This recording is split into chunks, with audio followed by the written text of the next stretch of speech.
Dans chaque demeure ancienne, il reste une pièce où les souvenirs chuchotent plus fort que les voix. Une tasse oubliée, une lettre non ouverte, une cuillère qui ne brille plus tout à fait comme les autres. Ce soir, ce ne sont pas les cris qui révèlent au fond la vérité, mais les silences. Avant de commencer, dis-moi en commentaire, d'où écoutes-tu cette histoire et quelle heure est-il chez toi?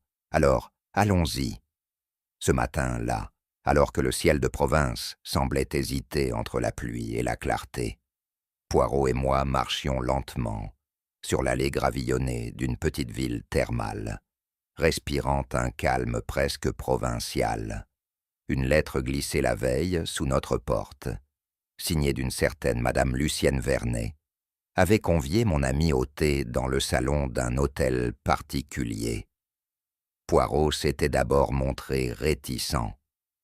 Les thés de campagne, mon ami, cachent souvent plus d'ennuis que de crimes. Mais la signature l'avait intrigué. Une ancienne connaissance, disait-il, une femme à la voix douce et aux questions trop subtiles. C'est ainsi que nous nous retrouvâmes, à l'heure exacte, devant une porte sculptée, que l'on nous ouvrit sans mot dire. Le vestibule sentait la cire ancienne et la lavande trop insistante. Le majordome, un homme sec au col amidonné, nous conduisit sans un mot jusqu'au salon, où la lumière pâle filtrait à travers de lourdes tentures grenats. Tout semblait appartenir à un autre siècle. La pendule silencieuse, les fauteuils à oreillettes, les portraits sévères. On ne parlait pas fort ici, on soupirait poliment. Madame de Séverac, maîtresse des lieux, nous accueillit d'un hochement de tête presque solennel. Elle portait une robe noire, sans bijoux, et tenait une canne d'ivoire qu'elle n'utilisait pas. Autour d'elle, quelques invités en silence, un homme à moustache trop fine, une jeune femme au regard bas, et une vieille domestique aux mains noueuses. Le thé n'avait pas encore commencé, mais l'attente était presque cérémonielle. Lorsque la gouvernante entra avec le plateau de thé, le cliquetis discret de la porcelaine sembla rompre un charme ancien. Les convives reprirent vie, à peine, dans de petits gestes précautionneux. Un ajustement de col, un souffle discret, un regard fuyant. Poirot, assis en retrait, observait sans hâte. Son œil glissait d'une main tremblante à une soucoupe mal posée, d'un sourire trop rapide à un silence trop long. « Il y a quelque chose de réprimé, ici », me souffla-t-il. Chaque tasse servie semblait peser davantage que la précédente. Madame de Séverac, elle, remuait lentement son thé, le regard fixe, comme si elle écoutait non pas ce qu'on disait, mais ce qu'on ne disait surtout pas. Poirot fronça légèrement les sourcils et croisa les mains. Le son de la tasse brisée fut si sec, si net, qu'il sembla d'abord irréel. Puis vinrent les doigts crispés, la main qui lâche, et enfin le frôlement lourd d'un corps glissant sur le fauteuil. Madame de Séverac venait de s'effondrer. Un cri discret, presque retenu, jaillit de la gorge de la jeune femme aux yeux baissés. Le majordome accourut, mais trop tard. La vieille dame était déjà inerte, sa tête penchée sur le côté, sa main crispée sur l'accoudoir. Le silence retomba, non plus élégant, mais dense, presque hostile. Poirot ne bougea pas tout de suite. Il regardait non le corps, mais la table. Une serviette légèrement déplacée, une cuillère à demi tombée, un reste de thé qui s'échappait lentement de la tasse fendue. Quelque chose, dans cette scène, ne s'accordait pas avec le naturel du drame. Poirot s'approcha du corps avec lenteur, ses pas étouffés par le tapis épais. Il se pencha, ne toucha rien. Son regard, toujours précis, se posa sur la main droite de la défunte. Elle tenait encore une cuillère en argent, fermement, comme si son dernier réflexe avait été de l'empoigner. « Curieux, n'est-ce pas » murmura-t-il pour lui-même. Je ne voyais là qu'un détail anodin, la crispation d'une mourante, sans doute. Mais Poirot n'avait pas cette indulgence. Il observait la courbure du manche, la trace humide sur ses doigts, la manière dont la cuillère semblait avoir été tenue, non pour l'utiliser, mais pour signifier. Personne, dans la pièce, ne semblait avoir remarqué cela. Et déjà il était trop tard pour demander à Madame de Séverac ce qu'elle avait voulu dire avec ce dernier geste. Un médecin, appelé d'urgence, prononça son verdict sans détour. Crise cardiaque, l'âge, les émotions, le thé trop chaud peut-être. Rien d'extraordinaire. Les invités hochèrent la tête en silence, soulagés de ne pas être confrontés à autre chose qu'un hasard cruel. Mais Poirot, lui, restait à l'écart. Il regardait toujours la cuillère. « Hastings, dit-il doucement, on dit que c'est le cœur qui a lâché. » Je répondis d'un geste incertain. Le cœur, peut-être. Mais le cœur de qui? Il n'attendait pas de réponse. À cet instant précis, je compris que l'affaire, pour lui, ne faisait que commencer, et que cette mort, silencieuse, élégante et trop ordonnée, n'était pas le fruit du hasard. Dans le regard de Poirot, un éclat nouveau venait de naître, celui de la déduction en marche. Le lendemain matin, alors que la maison semblait s'être figée dans une attente inquiète, Poirot reçut du commissaire local une première information capitale. Madame de Séverac possédait, contre toute attente, un patrimoine conséquent. Terres, placements anciens, une collection d'argenterie précieuse, tout cela soigneusement géré, à l'abri des regards et des bavardages. Une femme discrète, mais avisée, nota Poirot, en lissant sa moustache. Ce train de vie austère, cette absence d'ostentation, ne laissait rien deviner d'une telle aisance. Et pourtant, il suffisait d'ouvrir les bons registres pour comprendre. Elle n'était pas seulement respectée, elle était enviée. Le regard de Poirot glissa sur les boiseries du vestibule, sur les tableaux anciens, non signés, mais soigneusement encadrés. Les gens simples dissimulent parfois des secrets plus vastes que ceux des grands salons. Et ce secret-là, songea-t-il, n'avait pas fini de diviser ceux qui espéraient déjà en hériter. Le commissaire, un homme prudent à l'élocution mesurée, consentit à laisser Poirot s'entretenir brièvement avec les proches présents dans la maison. Il évoqua l'attente du rapport médical, le besoin de préserver l'ordre, mais ne put s'empêcher d'ajouter, les yeux dans le vide. Cette maison ne respire pas le deuil. Elle retient son souffle. Poirot acquiesça. Derrière chaque porte fermée, il devinait une oreille tendue, un regard dissimulé, derrière un rideau entr'ouvert. Il ne s'agissait plus seulement d'une mort à élucider, mais d'une constellation d'attentes, de jalousies, de souvenirs étouffés. Dans ces murs trop épais, on sentait déjà le poids des non-dits. Et Poirot, en posant un pied sur le parquet du couloir, savait qu'il ne faudrait pas frapper fort, seulement écouter ce que les silences tentaient désespérément d'étouffer. Julien de Séverac reçut Poirot dans une bibliothèque aux allures plus décoratives que savantes. Il se tenait droit, impeccablement vêtu, mais ses gestes trahissaient une nervosité mal contenue. Ma tante était très attachée à ses rituels. Le ton était feintement respectueux, mais la voix manquait de chaleur. Poirot nota l'absence de chagrin, le regard déjà tourné vers l'après. Un homme pressé, à l'élégance sèche, qui semblait calculer les jours, les clauses, les délais.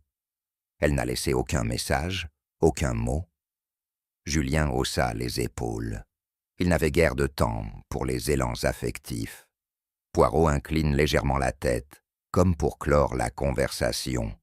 Mais en sortant, il s'attarda sur un détail, un classeur entr'ouvert, sur un bureau poussiéreux, déjà prêt à accueillir des papiers officiels.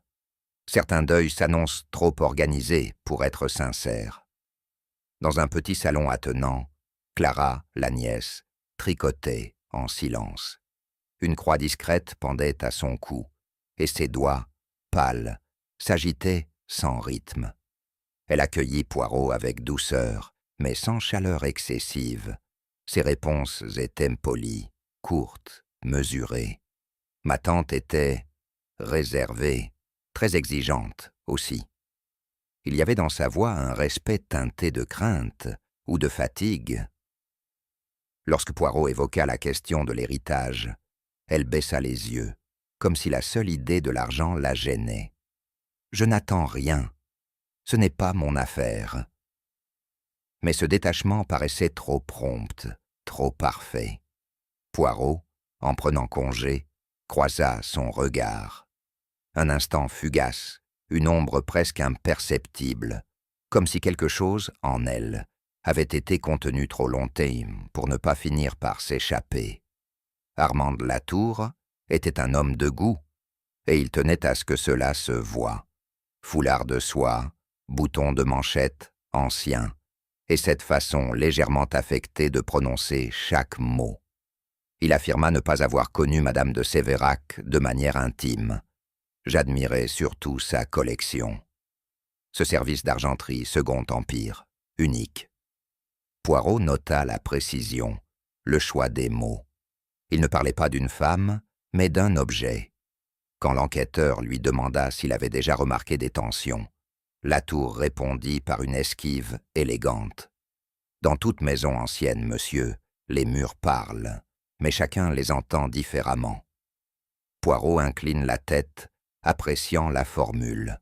Latour en savait plus qu'il ne disait, et sans doute trop attaché à l'histoire des choses pour ne pas voir celle des êtres. Mademoiselle Jeanne, l'ancienne femme de chambre, portait le deuil avant l'heure. Son tablier noir, ses yeux rougis, et cette voix cassée par l'émotion, ou par les années. Elle parlait de madame avec déférence, presque comme d'une figure sacrée. Elle n'oubliait rien, ni les dates, ni les promesses, ni les offenses. Poirot l'écouta avec attention, puis interrogea doucement. Des tensions récentes, peut-être. Mademoiselle Jeanne hésita, regarda par la fenêtre, comme pour s'assurer que nul ne l'écoutait. Elle ne recevait plus personne après le dîner, et elle verrouillait sa chambre. Même moi, je n'avais plus le double. Cette phrase tomba comme une pierre dans le silence. Poirot remercia et s'éloigna. Une servante fidèle ne parle jamais pour nuire. Mais parfois, ce qu'elle ne dit pas suffit à tracer un sillon profond dans le doute. Maître Bélier se tenait dans le grand bureau du rez-de-chaussée, penché sur un dossier qu'il referma avec soin à l'arrivée de Poirot. La défunte avait prévu une lecture du testament, demain à 16 heures. Tout était réglé. Il parlait vite, trop vite, comme s'il voulait abréger l'entretien. Poirot, toujours mesuré, évoqua la possibilité d'un autre testament. Un document oublié, modifié, dissimulé. Bélier pâlit à peine, mais ses mains, elles, cessèrent de bouger. Non, non. Un testament est un acte unique. S'il y en avait eu un autre, je le saurais. Poirot sourit doucement, presque compatissant. « Bien entendu, maître, vous êtes un homme consciencieux. » En sortant, il nota un détail curieux. La clé du meuble au testament pendait toujours à son anneau, mais le vernis du tiroir portait une trace, un effleurement récent. Même les hommes de loi ont parfois des gestes plus éloquents que leurs mots. Dans la chambre de Madame de Sévérac, un mobilier austère occupait l'espace avec discrétion.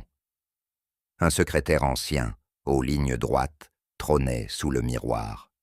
Poirot, avec la permission tacite du commissaire, s'en approcha. Le tiroir du milieu, celui que l'on désigne sans y penser, comme le lieu des papiers importants, coulissait trop facilement. À l'intérieur, un vide ordonné. Pas de papier, pas de dossier, rien d'intime, seulement une marque plus claire dans le bois, à peine visible un rectangle effacé par le temps, ou par un retrait récent. Poirot referma le tiroir sans bruit. Il observe le cadre du miroir, le léger soulèvement du tapis, les rainures usées de la serrure. On a ouvert ce tiroir, récemment, et on n'a pas simplement déplacé un objet, on l'a fait disparaître. À travers la fenêtre, le jardin paraissait calme, mais derrière les rideaux tirés, certains savaient. Et bientôt, il faudrait poser la seule question qui vaille. Qui avait intérêt à ce que le vrai testament ne soit jamais lu? Alors que la maison reprenait son souffle après le tumulte discret de la veille, Poirot demanda à voir la vaisselle utilisée lors du thé. Mademoiselle Jeanne, confuse mais obéissante, fit sortir la gouvernante, et l'on disposa sur un guéridon les tasses, les soucoupes et les cuillères, encore épargnées par le désordre. Poirot les observa une à une, sans les toucher, comme s'il lisait dans leur reflet l'écho d'un geste oublié. Puis son regard s'arrêta. Une cuillère, identique aux autres, ou presque. Il se pencha légèrement, fronça à peine les sourcils. Le métal avait une teinte moins brillante, une patine plus ancienne, comme si elle portait le souvenir d'un autre temps. Celle-ci, murmura-t-il, sans lever les yeux. Hastings s'approcha, intrigué, mais Poirot ne dit rien de plus. Il avait vu, et cela suffisait à sa pensée pour s'enclencher. La cuillère qu'il tenait désormais entre deux doigts, avec cette délicatesse toute particulière qu'il réservait aux objets porteurs de vérité, détonnait par sa seule présence. Elle ne faisait pas partie du service de porcelaine élégant, aux lignes Sart Nouveau, soigneusement alignées sur la table. Son style tranchait, littéralement. Le manche, légèrement plus fin, se terminait par une arabesque dépassée de mode, et l'argent avait perdu sa lumière sous une pellicule de matité qui évoquait le désintérêt ou l'oubli. Une invitée de dernière minute, mon ami. Une invitée muette. Je ne compris pas tout de suite, mais Poirot, lui, avait reconnu dans cet anachronisme un désordre intentionnel, un mensonge glissé parmi les objets du quotidien. Il ne s'agissait plus d'une simple erreur de service, mais d'une présence déplacée. Et dans les silences de cette maison, les objets parlaient plus clairement que certains regards. Poirot examina le revers du manche avec une précision qui confinait à la tendresse. Ses yeux s'arrêtèrent sur un détail presque effacé, une gravure usée par le temps ou par la volonté. Une date, difficilement lisible, se laissait deviner. 1897. À côté, l'ombre d'un monogramme ancien, lettres entrelacées, peut-être un P suivi d'un A. Il n'était pas nécessaire d'en voir plus. Pour Poirot, ces fragments suffisaient. Il est rare que l'on raye les souvenirs, Hastings, sauf si l'on souhaite qu'ils ne soient non plus reconnus. Il tendit la cuillère à la lumière et nota l'usure irrégulière. Cette gravure n'avait pas disparu naturellement. Elle avait été atténuée, polie, presque gommée. Cela confirmait une chose. Cette cuillère n'avait pas été utilisée depuis des années. Et si elle avait refait surface ce jour-là, c'était parce que quelqu'un l'avait voulu. Non pour boire, mais pour signifier. Poirot plaça la cuillère sur la table, à plat, et la fit tourner très légèrement du bout des doigts. Le métal vacilla. « Voyez-vous cela, mon cher Hastings ?» Je penchai la tête.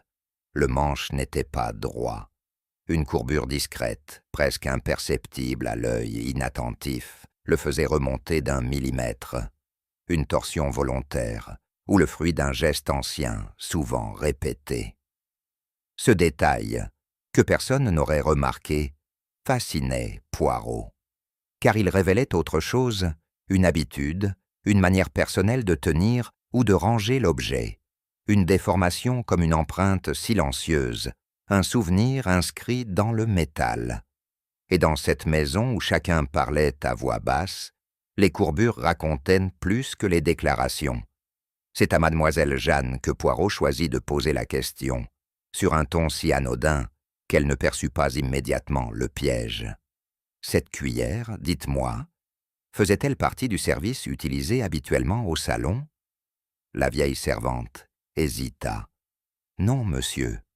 Elle ressemble à une pièce ancienne, que madame gardait dans la vitrine du petit salon. » Poirot incline la tête, comme surpris par sa propre intuition confirmée. « Et cette vitrine, était-elle ouverte récemment ?» Mademoiselle Jeanne fronça les sourcils, puis baissa les yeux. « Non, pas à ma connaissance. Je ne l'ai pas vue ouverte depuis des mois. » Elle ajouta, à voix plus basse, « Ce service appartenait à la mère de madame, il ne servait jamais. » Poirot remercia d'un regard. Ce que cela révélait était évident pour lui. La cuillère n'était pas arrivée là par négligence. Elle avait été déplacée. Et pour qu'un souvenir aussi intime ressorte des profondeurs d'un meuble fermé, il fallait une main décidée et une intention chargée de mémoire. Poirot demanda à voir le meuble en question. Une vitrine basse, en acajou verni, reposait contre le mur du petit salon, discrète mais élégante. Le bois brillait sous la lumière, mais la serrure, elle, portait la trace d'un usage récent. Il s'agenouilla lentement, sortit son mouchoir et effleura le contour du cylindre. De minuscules éraflures y figuraient, trop fraîches pour appartenir au passé. « Cette clé, elle est censée se trouver où ?» demanda-t-il à Hastings. Nous nous renseignâmes auprès du commissaire, qui la retrouva dans un tiroir du bureau de madame de Sévérac. Elle y était, rangée à sa place habituelle. « Curieux, » murmura Poirot. Personne n'avait donc remarqué qu'on l'avait utilisée. Et pourtant, elle l'avait été, pas arrachée, pas volée, simplement empruntée, puis remise avec soin. Comme si celui ou celle qui l'avait prise voulait ne pas éveiller les soupçons, tout en laissant un signe pour qui saurait le lire.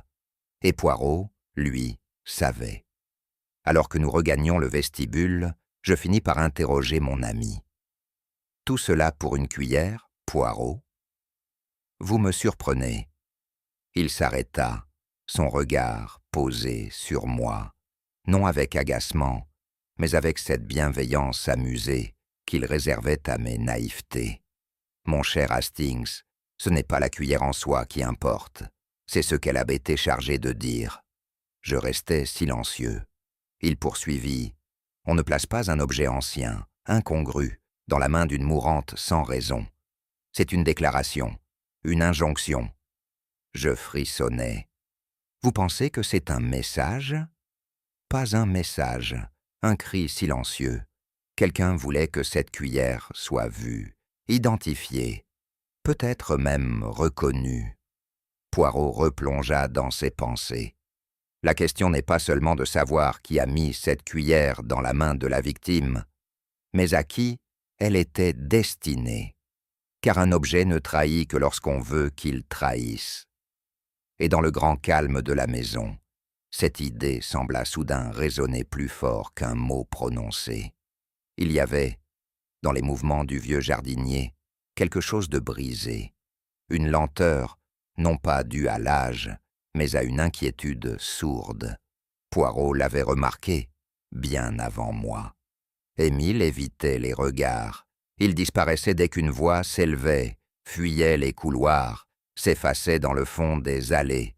Il prétendait entretenir les massifs, mais son râteau traînait plus qu'il ne raclait. « Ce n'est pas un homme qui cache quelque chose, » murmura Poirot, en l'observant depuis la véranda. « C'est un homme qui a vu ce qu'il ne devait pas voir. » Et dans les plis de son dos voûté, dans le tremblement de ses doigts, lorsqu'il saluait, se lisait moins la douleur du deuil que la peur de parler trop tôt, ou trop vrai.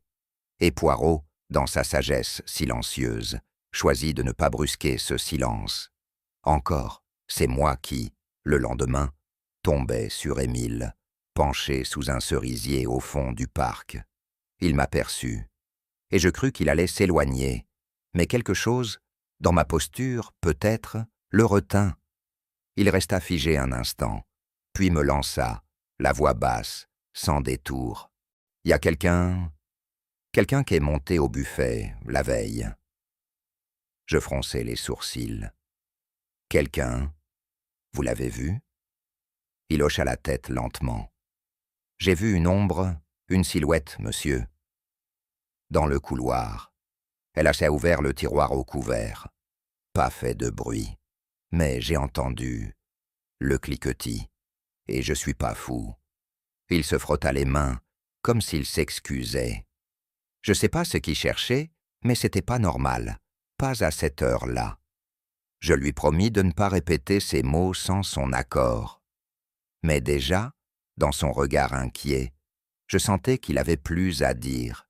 Quelque chose l'empêchait encore. Et ce n'était pas seulement la peur d'être contredit. Le jour suivant, alors que le ciel hésitait entre pluie fine et lumière grise, Émile demanda à me reparler, à l'abri d'un vieux tilleul. Son visage était plus pâle qu'à l'accoutumée, et sa voix tremblait. Je crois que je sais. Qui c'était? Il attendit que je garde le silence, puis ajouta, d'un ton plus bas encore. Le monsieur aux lunettes, celui qui aime les bibelots, Armand. Il se frotta les fronts. Je l'ai reconnu à sa façon de marcher. L'ombre, elle avait ce manteau, long, avec ce col. C'est lui, je vous dis. Je le regardais, sceptique. La démarche, un manteau, tout cela paraissait mince. Mais Émile insistait, comme s'il s'accrochait à ce nom pour libérer sa conscience. Je peux pas le prouver, mais c'était lui. Et dans le souffle du vent, entre les feuilles, ce nom prononcé résonna plus lourdement qu'un aveu. Il n'avait pas eu le temps d'en dire davantage. En fin d'après-midi, une agitation soudaine fit irruption dans le vestibule. Un jardinier, renversé devant le portail. Une voiture noire, disparue sans un mot, sans un arrêt. Émile. Je sortis, aussitôt, suivi de Poirot. Le vieux corps gisait au sol, la tête tournée vers les grilles. Il respirait encore, mais ses paupières battaient, comme sous un fardeau invisible. « Un accident ?» lança le commissaire, mais sa voix manquait d'assurance. Poirot s'agenouilla, non pour examiner le corps, mais pour observer les marques sur le gravier. Il venait de parler, dis-je à voix basse. Il n'eut pas besoin de me répondre. Dans son regard, je vis la confirmation silencieuse. Ce n'était pas une coïncidence. Quelqu'un, quelque part, avait voulu faire taire un homme avant qu'il ne prononce un mot de trop. Poirot demanda à voir Armand Latour. L'homme, visiblement contrarié, accepta avec une courtoisie froide. Il portait le même manteau que celui évoqué par Émile, long, de bonne coupe, col retourné, mais n'en fit aucune remarque. « Vous êtes bien resté dans votre chambre toute la soirée ?» demanda Poirot. Latour acquiesça. Je lisais. « Toute la soirée ?» Un silence s'installa. Puis il répondit. « J'étais avec quelqu'un, mais je ne peux pas le dire. » Poirot haussa un sourcil. « Vous ne pouvez pas, ou vous ne voulez pas. Les deux, monsieur Poirot, c'est une affaire privée, d'honneur. » Il ne rougissait pas, ne tremblait pas. Il assumait le silence. Poirot n'insista pas davantage. Mais en sortant, il me souffla doucement. L'honneur, Hastings, est une chose bien mystérieuse, surtout lorsqu'il empêche un homme de sauver sa peau. Et dans cette retenue soudaine, il y avait quelque chose d'infiniment plus suspect que 1000 protestations.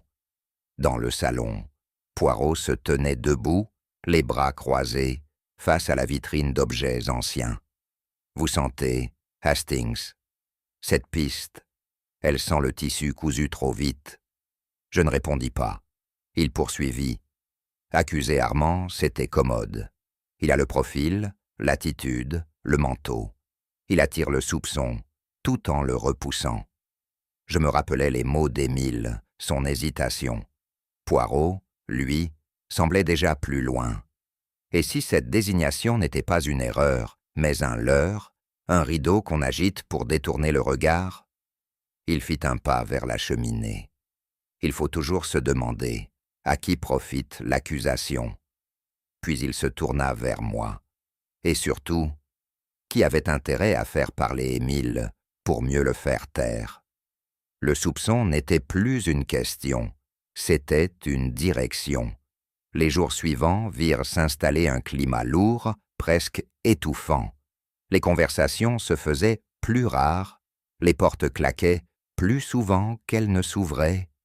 Les domestiques, d'ordinaire discrets, circulèrent à pas feutrés, le regard bas. Les invités, eux, semblaient s'évaporer un à un dans les couloirs, fuyant toute forme de confrontation. Poirot observait tout cela, sans mot dire. Chaque silence devenait un symptôme, chaque murmure un fragment d'aveu. Clara priait plus longuement. Julien comptait les heures. Latour, lui, ne quittait presque plus sa chambre. Même le notaire, d'habitude volubile, évitait désormais les regards. Une maison qui se replie sur elle-même, Hastings, dit Poirot un matin, est une maison qui craint que la vérité s'y reflète. Et dans le grain du bois, dans les tissus tendus des fauteuils, quelque chose semblait vraiment retenir son souffle. Je n'arrivais pas à chasser cette impression. L'accident d'Émile n'était pas un hasard, trop brusque, trop précis, trop proche de sa confidence. Poirot, je vous le dis, quelqu'un cherche à effacer les traces. Il m'écoutait sans m'interrompre, assis dans le petit salon où le thé avait été servi. Ses yeux étaient posés sur un vase ancien, mais je savais qu'il ne le regardait pas vraiment. Peut-être au Hastings, mais il faut toujours se méfier des précipitations dans une affaire lente. Je ne compris pas tout de suite. Il se leva, lentement. L'homme ou la femme qui agit dans l'ombre ici ne le fait pas dans la peur. Il ou elle le fait, avec méthode, avec théâtre. Je le regardais, surpris. Vous pensez que tout ceci est mis en scène? Poirot sourit. Mise en scène, ou répétée, car voyez-vous, mon ami, le mensonge n'est jamais aussi dangereux que lorsqu'il est parfaitement rodé. Et dans ce salon figé, je commençais moi aussi à sentir que les murs retenaient, plus qu'une vérité, un récit soigneusement composé. Ce fut en arpentant un couloir secondaire, bordé de portes dont l'une avait sans doute échappé aux habitudes domestiques, que Poirot s'arrêta net. Un salon oublié. Le parquet y craquait, sous les pas comme pour protester contre l'intrusion. Les rideaux tirés, les meubles recouverts de toile blanche, l'air chargé d'un silence ancien.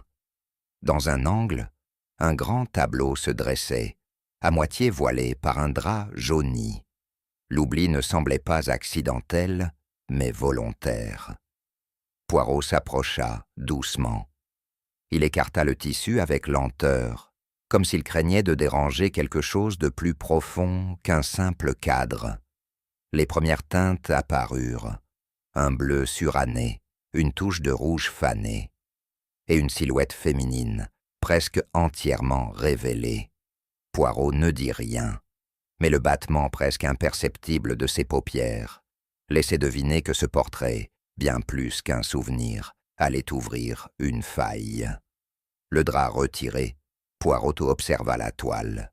Une jeune femme y était peinte, vêtue avec élégance, debout près d'un rosier grimpant.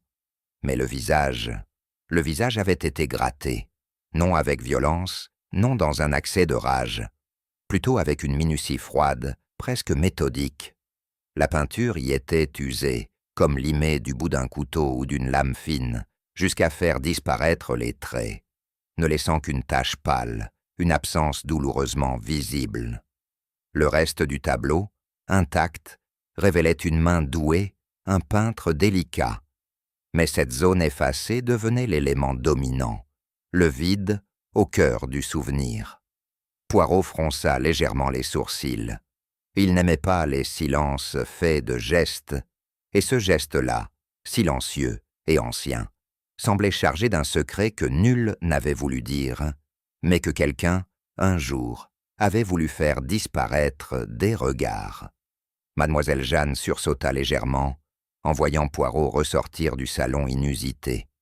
Il n'eut pas besoin de poser de longues questions. Il montra le tableau.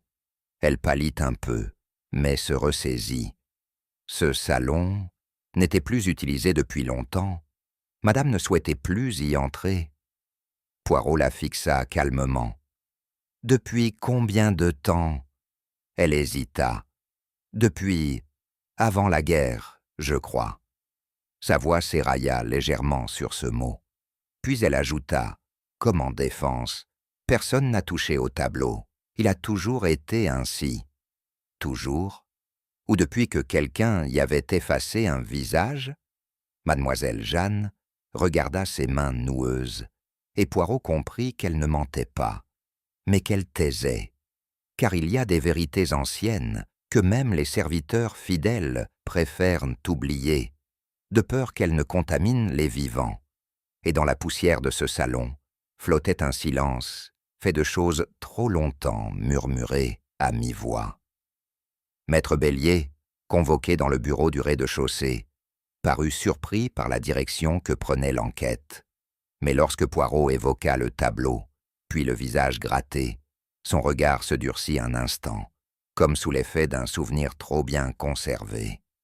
Il fut un temps, dit-il lentement, où Madame de Séverac s'appelait simplement Lucienne Vernet.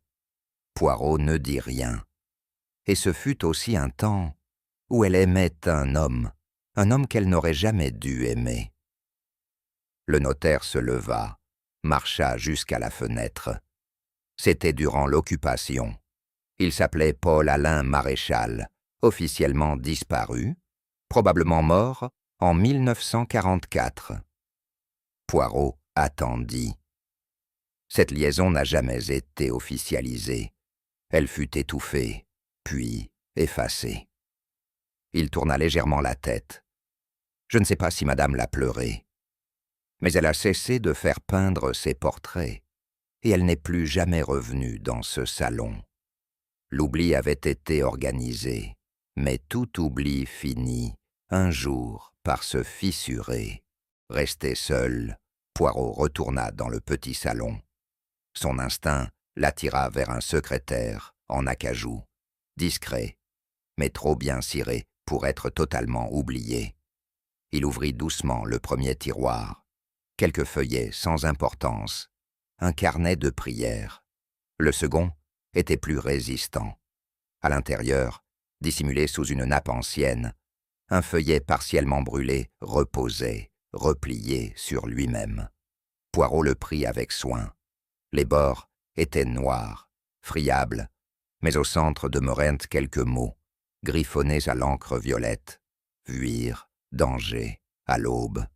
Et plus bas, à demi effacé. Je viendrai si tu me réponds. Aucune signature. Poirot le relut 3 fois. Chaque mot pesait comme une pierre. Ce n'était pas une lettre d'amour, c'était une supplique, une tentative désespérée, et le feu, qui avait tenté de l'effacer, n'avait réussi qu'à en accentuer la détresse. Il referma les tiroirs lentement. La douleur ancienne avait ses traces, et certaines lettres, même incomplètes, hurlent encore entre leurs cendres. Poirot se trouvait encore devant le tableau, lorsqu'un froissement discret le fit se retourner. Clara. Elle s'était arrêtée nette, comme figée. Son regard allait du cadre au détective, puis de nouveau au tableau. Il ne dit rien. Elle avança, les mains jointes devant elle, comme si ses doigts priaient sans qu'elle s'en rende compte. Puis, d'une voix rauque, « Vous l'avez retrouvé. » Ce ne fut pas une question. Poirot incline légèrement la tête. Clara regardait le vide là où le visage avait été effacé. Ses yeux se remplirent lentement de larmes. Elle murmura quelque chose, inaudible, puis recula d'un pas, comme si la toile l'avait brûlé. Je ne peux pas en parler, dit-elle, la voix brisée. Poirot n'insista pas, mais il avait vu, non seulement la douleur, mais la reconnaissance, et derrière le chagrin, un secret trop longtemps contenu. Le genre de secret qui déforme les silences et les héritages. Poirot demeura seul. Son regard, toujours fixé sur la toile, glissa lentement vers l'arrière-plan du tableau. Là, à demi dissimulé par un arbre, une autre silhouette apparaissait. Un homme, flou, à peine esquissé, sans visage précis, comme un souvenir que l'on ne veut pas nommer. Personne n'avait mentionné cet homme, même mademoiselle Jeanne l'avait passé sous silence, et pourtant, il était là, témoin muet d'un moment figé dans la peinture. Poirot toucha brièvement le cadre du doigt, presque par respect, et dans ce silence, il se posa cette question. Cet homme à l'arrière-plan, était-il celui qui avait brisé une vie, ou celui que l'on avait tenté d'effacer pour ne pas troubler l'ordre d'une famille? Dans un cas comme dans l'autre, il n'était pas oublié, et peut-être, pensait Poirot, qu'un mort, s'il est mal effacé, finit toujours par revenir dans l'histoire des vivants. Le silence régnait dans la chambre de la défunte, comme si les murs eux-mêmes respectaient le retrait de celle qui l'avait habitée. Poirot y entra seul, sans bruit. Il ne cherchait pas des preuves visibles, mais des traces laissées par l'âme. Sur la table de chevet, parmi quelques flacons et un mouchoir brodé, reposait un petit livre de prière, à la couverture fatiguée. Poirot le prit entre ses mains, avec une forme de respect. Il tourna les pages lentement, observant les marges où une écriture tremblante avait parfois laissé un mot, un passage souligné. Puis, son regard s'arrêta. Certaines pages, vers la fin, étaient plus usées que les autres. La reliure y était relâchée, le papier légèrement gondolé, comme si des doigts l'avaient ouverte plusieurs fois, récemment. Poirot referma doucement le volume, le tenant à présent, comme on tient une lettre que l'on n'a pas encore lue, car il savait. Dans les objets pieux, les secrets se glissent souvent entre deux versets. Entre les psaumes 91 et 92, soigneusement pliés, se trouvait un feuillet épais, jauni sur les bords, mais parfaitement lisible. Poirot le déplia avec précaution. Ce n'était pas une lettre, c'était un testament, entièrement rédigé à la main, dans une écriture élégante, un peu inclinée, empreinte de cette rigueur ancienne qui portait la trace d'une femme habituée à tout contrôler. Le texte était clair. Il annulait toute disposition antérieure et, par des formules précises, désignait un seul héritier. Poirot relut la dernière ligne, où s'étalait une signature nette, Lucienne de Séverac, accompagnée de la date, 3 semaines avant sa mort. Il y avait aussi 2 initiales au bas de la page, discrètes, comme celles d'un témoin ou d'un notaire absent. Mais nul tampon, nul registre, juste une volonté, déposée là, entre 2 prières, non pas dissimulée, mais offerte à qui prendrait la peine de chercher au bon endroit. Poirot reposa le livre sur la table. Le silence qui suivit n'avait plus rien de religieux. Il portait désormais le poids d'un choix que personne n'attendait. Le lendemain, à l'heure convenue pour la lecture du testament officiel, Poirot demanda poliment la parole, devant Maître Bélier, Clara, Julien et les autres. Il posa doucement le feuillet manuscrit sur la table. Le notaire pâlit. Clara cessa de respirer un instant. Julien, lui, se redressa d'un coup, déjà prêt à protester. Mais Poirot ne laissa place ni à la panique, ni à la parole hâtive. Il lut lentement, chaque mot résonnant dans la pièce comme une note d'un carillon que l'on croyait rouillé. Puis, le nom. Paul Alain, maréchal. Un silence s'abattit aussitôt, plus épais que tous ceux qui l'avaient précédé. « Qui ?» murmura Clara. Julien fronça les sourcils. Ce nom, il n'est mentionné nulle part. Maître Bélier, blême, balbutia que ce testament ne lui avait jamais été communiqué. Et pourtant, là, noir sur blanc, se trouvait le nom d'un homme dont aucun des héritiers présents ne semblait connaître l'existence. Un fantôme inscrit dans la loi, et peut-être déjà dans l'histoire du crime.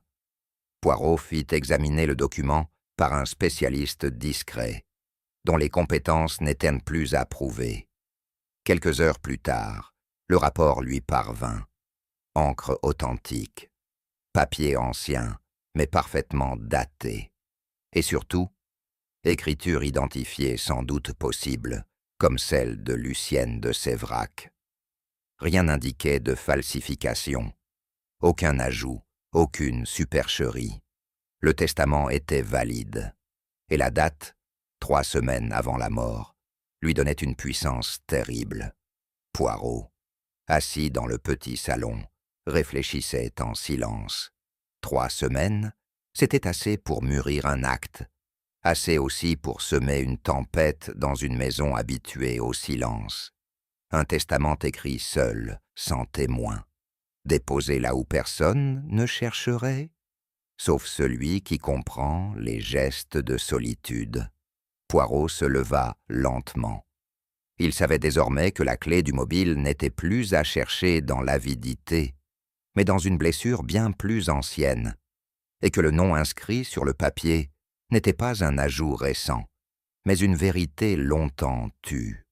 Maître Bélier, sous la pression des faits, avait accepté de consulter les archives locales. L'employé de l'état civil, un homme sec aux lunettes embuées, retrouva le registre avec une rapidité surprenante. La ligne était là, nette. Paul-Alain Maréchal, né en 1915, déclaré mort au combat. 12 juin 1944. Aucune mention d'un mariage, aucune descendance reconnue. Un homme effacé de l'histoire, en une phrase administrative, enseveli avec tant d'autres sous les formules officielles. Poirot relut la ligne 2 fois, puis la fit recopier. Il remercia d'un signe. De retour à la maison, il croisa dans le vestibule un miroir fendu. L'ombre de son reflet y vibrait faiblement. Il se dit que certaines morts ne prennent leur véritable dimension qu'à travers ce qu'elles ont laissé incomplet. Et dans ce cas précis, ce n'était pas une vie qu'il fallait reconstituer, mais un silence, un prénom murmuré dans l'ombre d'un testament, et que personne n'aurait dû relire à voix haute. Le crépuscule tombait doucement, lorsque Poirot demanda à parler à Clara, seul à seul. Ils s'installèrent dans le petit salon, celui des jours calmes. La jeune femme, le dos droit, tenait entre ses doigts un chapelet qu'elle faisait glisser mécaniquement. Poirot, sans détour, prononça le nom. Paul-Alain Maréchal. Clara pâlit. Le silence fut d'abord total, puis un souffle, presque inaudible, rompit l'immobilité. C'était mon père. Elle n'avait pas relevé les yeux. Ses mains tremblaient à peine. Ma mère est morte à ma naissance. Tante Lucienne m'a élevé, mais elle ne m'a jamais dit. C'est mademoiselle Jeanne, bien plus tard, qui m'a confié ce que tout le monde taisait. Elle marqua une pause, puis ajouta, plus bas encore, « Mon père n'est jamais revenu. Il n'a pas eu de tombe, pas eu de nom, pas même sur un faire-part. Ses larmes ne coulèrent pas encore, mais tout son corps semblait prêt à céder. » Poirot, dans son silence, comprit que ce n'était pas une confidence, c'était une libération, et peut-être, au fond, un pardon qui cherchait encore où s'ancrer. Ce soir-là, Poirot resta seul dans la bibliothèque. Le testament, posé sur la table basse, semblait lu 100 fois. Et pourtant, ce n'était pas la lettre du texte qui occupait son esprit, mais l'intention. Lucienne de Séverac, en glissant ce document entre 2 psaumes, n'avait pas seulement voulu modifier la répartition de ses biens.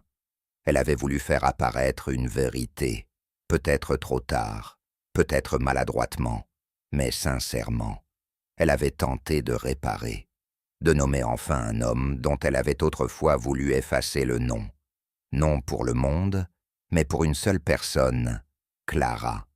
Dans le silence pesant de la maison, Poirot comprit que ce geste n'était pas seulement posthume. Il était d'une nature plus profonde, un acte de mémoire, un aveu discret, une ultime manière de dire « Je sais ce que j'ai fait, et je vous rends ce que je vous ai pris ». Mais le silence, une fois brisé, ne se referme jamais vraiment. Je regardais Clara s'éloigner dans le couloir, le pas incertain, les épaules plus frêles que jamais. Poirot ne disait rien, perdu dans ses pensées. Et moi, soudain, je doutais. Peut-on transmettre une vérité aussi lourde par un testament? La question s'échappa de mes lèvres comme un soupir. Poirot me jeta un regard sans jugement, presque doux. Parfois, Hastings, c'est le seul moyen qui reste. Je n'étais pas certain de l'approuver. Il y avait tant de douleur dans cette maison, tant de non-dits. Et cette révélation, aussi juste soit-elle, avait ouvert des plaies profondes. Je pensais aux vivants, à ce que l'on lègue sans le vouloir, et je me demandais combien de fois, dans ce monde, les héritages les plus poignants n'étaient faits que de mots que l'on n'avait jamais osé prononcer. Poirot, assis dans l'ombre feutrée de la bibliothèque, fit appeler mademoiselle Jeanne une seconde fois. Elle entra avec sa réserve habituelle, le regard baissé, les mains croisées, comme pour s'interdire tout souvenir. « Mademoiselle, » dit Poirot doucement, « je vous prie de vous remémorer les habitudes de madame votre maîtresse, lors du thé. » Elle fronça les sourcils, surprise par la banalité de la question. Elle tenait toujours sa tasse de la main gauche, malgré sa droiture. Et puis, elle avait un tic. Poirot se pencha légèrement. Oui, elle léchait sa cuillère, toujours, d'un petit coup sec, avant de la poser dans la soucoupe. Cela m'a toujours semblé étrange, mais elle le faisait sans y penser. Poirot incline la tête, satisfait. Un geste anodin, trop automatique pour être simulé. Et soudain, ce geste oublié prenait des airs d'aveu muet. Le lendemain matin, Poirot demanda que l'on prépare le petit salon exactement comme lors du dernier service. Les tasses furent replacées, les assiettes orientées selon les habitudes de chacune, et les petites cuillères alignées avec soin. Hastings, un peu gêné par la mise en scène, joua de bonne grâce son propre rôle. Il se leva, servit le thé, proposa les biscuits, puis fit le geste de tendre la soucoupe vers l'emplacement de madame de Sévérac. Poirot, debout à l'écart, suivait chaque geste, chaque respiration. Il ne cherchait pas une preuve matérielle, il cherchait un déséquilibre. « Stop !» fit-il soudain. « Reposez la tasse, Hastings. » Poirot s'approcha lentement, le regard fixé sur la petite cuillère posée dans la soucoupe à gauche. « Ce n'est pas votre geste habituel, mon ami. Vous êtes droitier. Pourtant, vous avez utilisé la main gauche pour ce mouvement. Parce que je me souvenais qu'elle faisait toujours comme ça, » répondit Hastings, un peu surpris. Poirot sourit finement. Justement. Il prit délicatement la cuillère que Hastings venait de désigner. Son regard, précis comme une lame, examina le manche avec une attention presque tendre. Sur la surface argentée, à peine visible, une fine pellicule irisée captait la lumière du matin. Poirot effleura la matière du bout de l'ongle, puis la porta à son nez.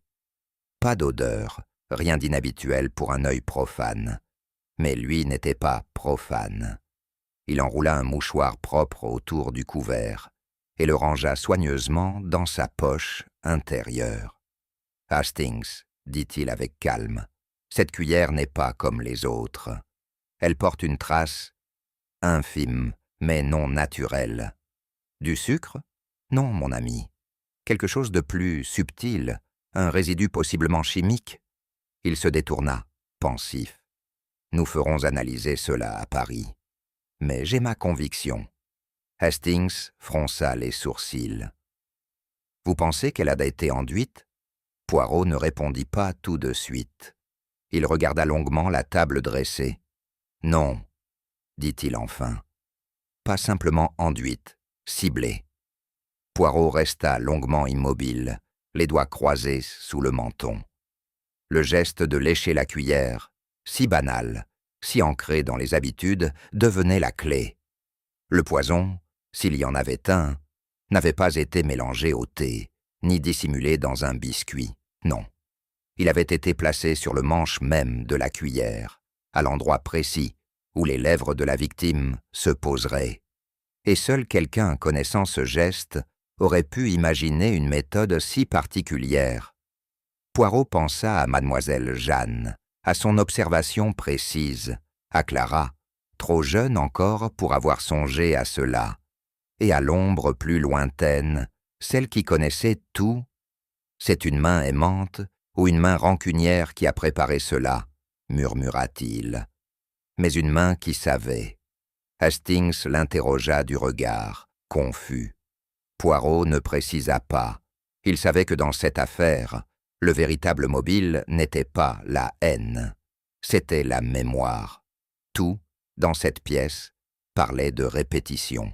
Le service en porcelaine, toujours le même. Les gestes codifiés, les petites manies, les places assignées selon une hiérarchie invisible. Poirot se déplaçait lentement, comme s'il lisait une partition ancienne. Chaque objet, chaque couvert, avait été remis à sa place exacte, non par hasard, mais par volonté. Le crime n'avait pas surgi dans un moment de panique. Il avait été glissé, comme une note dissonante dans une musique trop connue. « Hastings, dit-il doucement, ce meurtre n'est pas un élan, c'est une orchestration. » Et l'assassin? Il connaissait non seulement la victime, mais son théâtre intime. Il savait comment elle bougeait, comment elle touchait les objets. Il effleura à nouveau la cuillère, maintenant enfermée dans son mouchoir. Il a fait confiance à la répétition. Et c'est cela, conclut-il à mi-voix, qui le trahira. Poirot demanda à revoir la disposition exacte de la table, telle que mademoiselle Jeanne l'avait dressée ce matin-là. Elle obtempéra sans poser de questions, bien qu'un léger tremblement animât ses mains. Ici, dit-elle, était la place de madame. Elle montra le coin près de la fenêtre. Et la cuillère, celle que j'ai mise là, avait un petit éclat au manche. Je m'en souviens, car je voulais la remplacer, mais madame m'a coupé net. Mettez-la, Jeanne, rien n'est trop usé pour du thé. Poirot hocha lentement la tête. Mais ce n'est pas cette cuillère-là que j'ai trouvée. Un silence pesant s'installa. Poirot le brisa d'un ton égal. Quelqu'un l'a échangée et l'a fait peu avant le thé.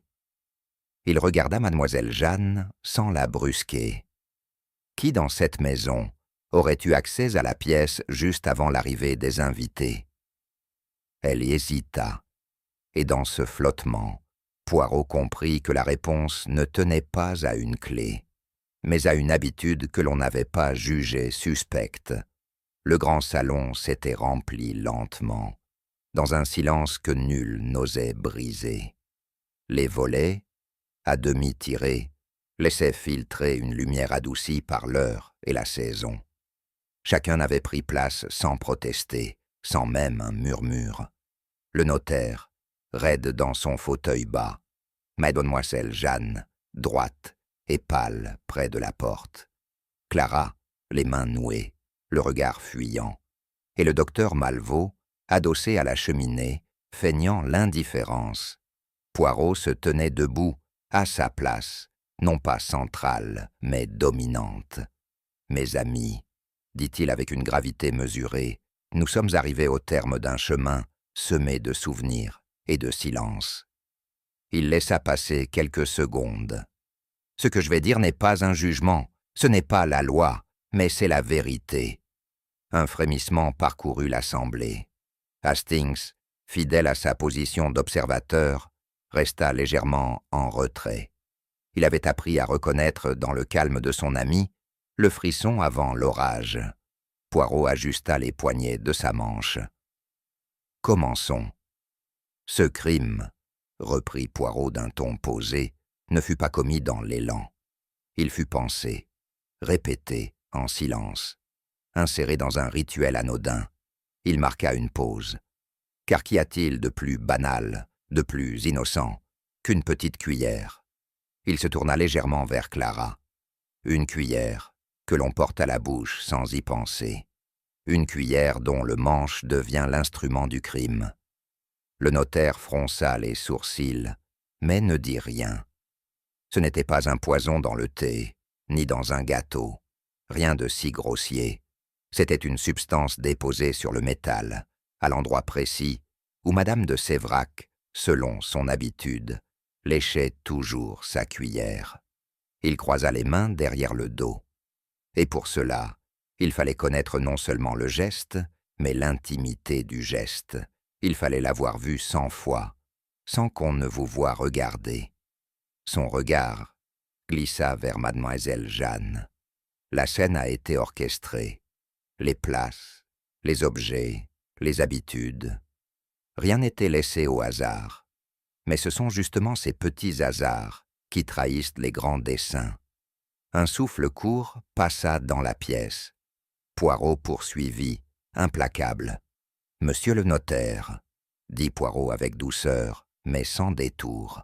« Vous avez accepté de rédiger un codicille peu ordinaire, sans en interroger les motivations profondes. » L'homme, embarrassé, s'agita sur son siège. Madame de Séverac avait tous ses esprits. Elle m'a dicté, je n'en doute pas. Mais vous saviez que cela éveillerait les tensions. Vous les avez ignorées. Il passa au docteur. Vous, docteur Malvaux, vous avez parlé de crise cardiaque avec une célérité remarquable. Le médecin pinça les lèvres.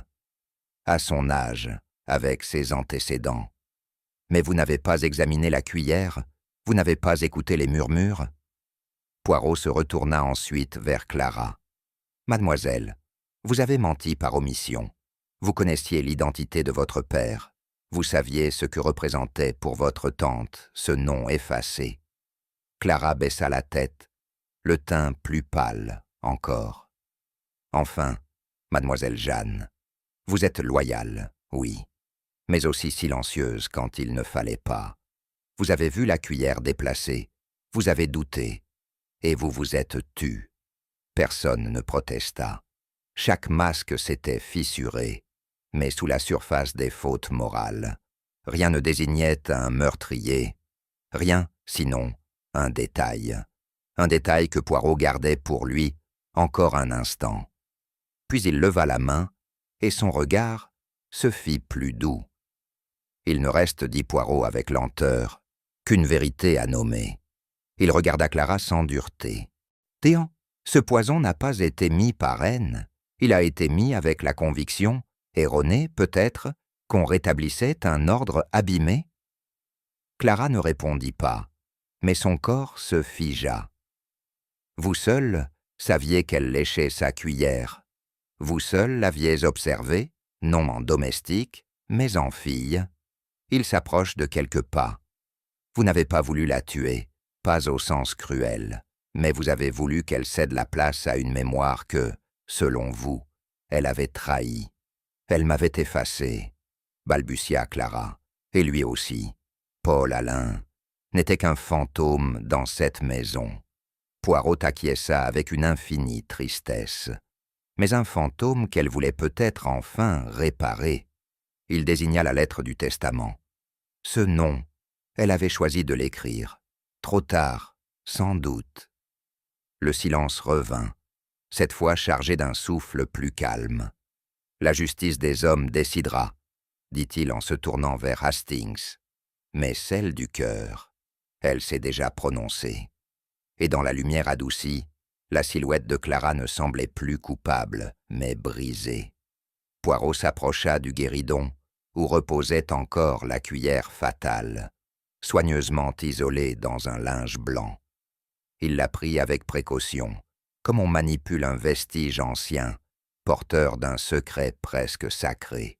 « Regardez bien, » dit-il doucement, en tendant l'objet vers Clara. « Ce n'est pas une cuillère quelconque, ce n'est pas un ustensile de service, c'est un souvenir. » Le silence s'épaissit. Poirot effleura du doigt le revers du manche. Gravé ici, voyez-vous, une initiale doublement effacée, P.A.M., Paul-Alain Maréchal. Un souffle échappa aux lèvres de la jeune femme. Cette cuillère, Madame de Séverac ne l'utilisait jamais, sauf ce jour-là, ce jour où elle vous avait fait venir. Il tourna les yeux vers elle. « C'est vous, Clara, qui l'avez discrètement replacée dans le tiroir, là où votre tante la retrouverait sans penser à mal. Vous vouliez qu'elle la touche, qu'elle la goûte, qu'elle se souvienne. » Elle ne répondit pas. Elle n'avait pas besoin de le faire. Son silence, enfin, n'était plus un mur, il devenait une confession. Poirot reposa la cuillère, lentement. Le métal froid avait porté plus qu'un poison. Il avait porté une absence, un amour trahi et une revendication muette. « Vous êtes la fille de Paul-Alain Maréchal, » dit Poirot, sans effet de voix, comme on nomme une évidence que tout le monde redoutait. Le notaire tressaillit. Hastings retint un souffle. Seule Clara resta immobile, presque figée dans la verticalité douloureuse de son passé. « Il était votre père, mais son nom n'était jamais prononcé ici. Il flottait dans les non-dits, il pesait dans les regards, il dormait dans les tiroirs. Et vous, vous avez grandi dans ce silence. » Elle ferma les yeux. Le testament fut une révélation tardive, une tentative maladroite, peut-être, de reconnaissance. Mais il vous est parvenu trop tard. Il ne disait pas votre nom, il ne réparait rien. Poirot marcha lentement devant le groupe, les mains croisées. Ce n'est pas l'héritage matériel que vous convoitiez, c'était un mot, un aveu, une place dans cette maison, dans cette lignée, dans cette histoire que l'on vous a toujours volée. Clara releva les yeux vers lui. Ils étaient secs, mais opaques, comme si les larmes avaient déjà coulé ailleurs, longtemps. En découvrant qu'elle ne vous nommait toujours pas, même dans ce dernier geste, vous avez cru qu'elle refusait, encore une fois, de vous voir. Poirot s'arrêta, et sa voix baissa d'un ton. Vous avez cru que le silence était une arme, alors vous avez tenté de l'utiliser à votre tour. « Je ne voulais pas qu'elle meure, » murmura Clara d'une voix rauque. « Je voulais seulement qu'elle sache. » Le mot tomba comme une pluie d'été, tiède et accablante. Je l'ai vue hésiter devant la cuillère. Elle l'a prise sans réfléchir, et quand elle l'a portée à ses lèvres, j'ai su que c'était trop tard. Ses épaules se mirent à trembler, mais elle ne pleurait toujours pas. Elle n'a pas dit mon nom, même en sentant le goût étrange sur le métal. Elle n'a rien dit. Poirot ne détourna pas les yeux. Il ne jugeait pas. Il écoutait, et ce seul acte suffisait à délier ce qui restait du cœur de la jeune femme. Elle avait décidé de réparer, dit-elle enfin, mais à sa manière, sans jamais me dire qu'elle m'acceptait. Elle écrivait un nom, quelque part, mais ne me regardait pas. Elle se leva lentement, comme si le poids de cette vérité enfin dite lui retirait aussi sa force. Je voulais qu'elle me voie, voilà tout, une fois, qu'elle voie l'enfant que j'ai été, la douleur que j'ai portée. Poirot incline la tête, et au lieu de cela, dit-il doucement, vous avez reçu son silence. Comme unique réponse. Clara ferma les yeux. Cette fois, les larmes vinrent. Poirot remit la cuillère, soigneusement emballée, au gendarme resté en retrait. Il y joignit le testament, annoté de sa main, et un feuillet de notes discrètes. « La justice suivra son cours, dit-il simplement. Ce n'est plus à moi de parler. Clara ne protesta pas. Elle s'était assise à nouveau, le regard vide, mais apaisé, comme si nommer enfin la douleur l'avait délestée d'un poids trop ancien. Hastings, silencieux, fixait un point invisible dans le tapis. Il ne parlait pas, mais son esprit n'était pas vide. En quittant le domaine, il tourna un instant les yeux vers le ciel, puis vers Poirot. « Elle ne voulait pas tuer, dit-il, plus pour lui-même que pour être entendu. »« Non, mon ami, » répondit Poirot d'un ton calme. « Elle voulait exister. » Ils marchèrent encore quelques pas dans l'allée bordée d'arbres. « Et vous, Hastings ?» demanda Poirot, après un silence. « Croyez-vous qu'il existe un âge où l'on cesse d'attendre qu'un parent vous voie vraiment ?» Hastings ne répondit pas. Le vent soulevait doucement les feuilles mortes autour d'eux. Et dans ce froissement doux et mélancolique, le mystère s'effaçait, mais la blessure, elle, restait gravée, invisible mais entière. Ils avaient quitté le domaine en silence, comme on referme une porte sur une histoire trop lourde pour être encore dite. La voiture les déposa dans une petite rue paisible, à l'abri des regards et des rumeurs.